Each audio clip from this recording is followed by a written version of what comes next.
I want to talk a little bit more about how you actually make a living doing this.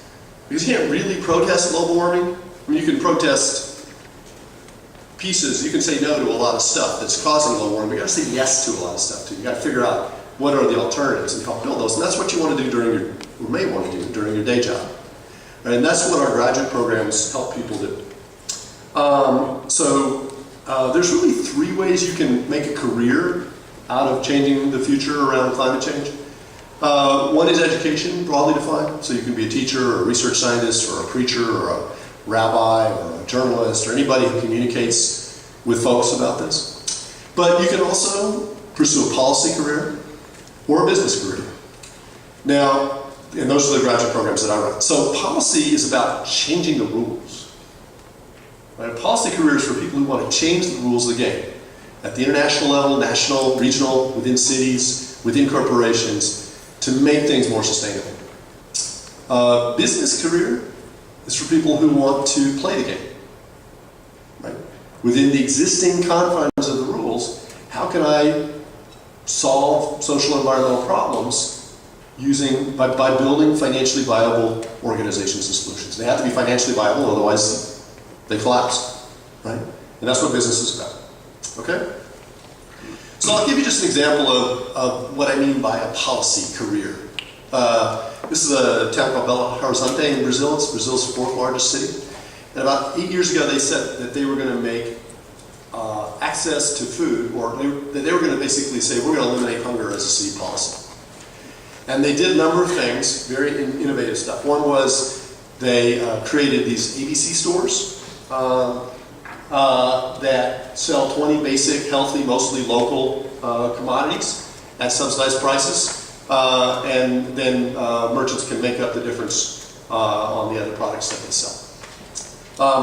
They created local, mostly local restaurants, people's restaurants that serve 12,000 meals a day. And these are not ghettoized. I mean, they're really open to anybody who wants to go. But, you know, obviously frequented in part by low-income people. And as a consequence of those policies, infant mortality down 50%, food dollars staying local, helping build a vibrant local food economy, costs the city of about a penny, US penny per day, per resident. So that's an example of very effective policy, just changing the rules. And having a huge impact on people's lives. Talk a little bit about sustainable business, sort of as an alternative. All right? Sustainable business is a really interesting concept. It's really a new concept in the political economy. It didn't exist 20 years ago. And the idea is that, I mean, businesses traditionally have looked at environmental and social problems as costs to be externalized. Somebody else pays those, and I make more profit, right? But beginning about 20 years ago, companies began to say, well, can we look at these as profitable opportunities to be solved? My favorite example is a company that's developed by a couple of young entrepreneurs out of Rensselaer Polytech, RPI, just north of here. And they said, we're going to remove styrofoam from the face of the earth. And styrofoam is an example of something that we can't keep making styrofoam the way we make it and serve the needs of 10 billion people, right? To make styrofoam, you've got to go to some sensitive habitat somewhere, lift oil, spill it, ship it, spill it, heat the oil up to huge temperatures, create all kinds of toxins, poison the workers, poison the communities, make the styrofoam, right? Cut it up into peanuts, put it around computers, ship it. And when the consumers are done with it, they throw it away. No such thing. Can't throw anything away. And it lasts for the environment for 10,000 years. And what these guys do is they said, well, how would nature solve this problem? And this is the key to sustainable business often. Is think about natural design principles. So what they do is they grow big blocks of mushrooms in dark rooms at room temperature, very tightly intertwined fungus. And then they kill it, and they chop it up for shipping peanuts, or they grow it in molds to put it around computers. And when consumers are done with it, they chop it up and put it in their garden for compost. Okay?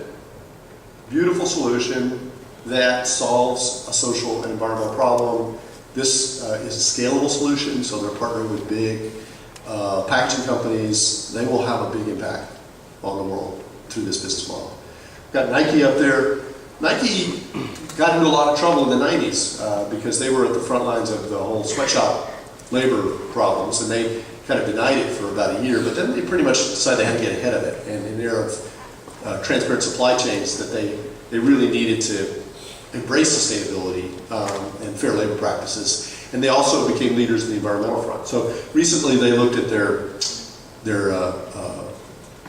footprint, their environmental footprint, and said, we're causing major water pollution in developing countries with textile dyeing.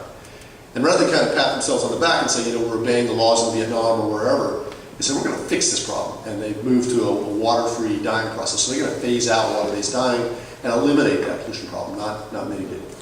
So that's what we mean by sustainable business, and that's the direction that our MBA students go in. And from a career perspective, the idea is you want to find the intersection of what you love, what the world needs, what the world will pay for, and what you do well. Okay, last thing I want to say to you is don't wait.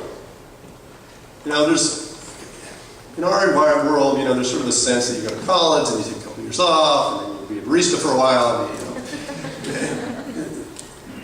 be ambitious, you know. Be ambitious in your 20s. Change the world in your 20s. A, because we can't wait. You saw what the pictures look like. We need you to step up to the plate now if you're going to step up.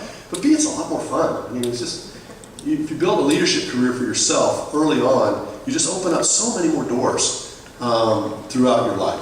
So, you know, be thoughtful about it.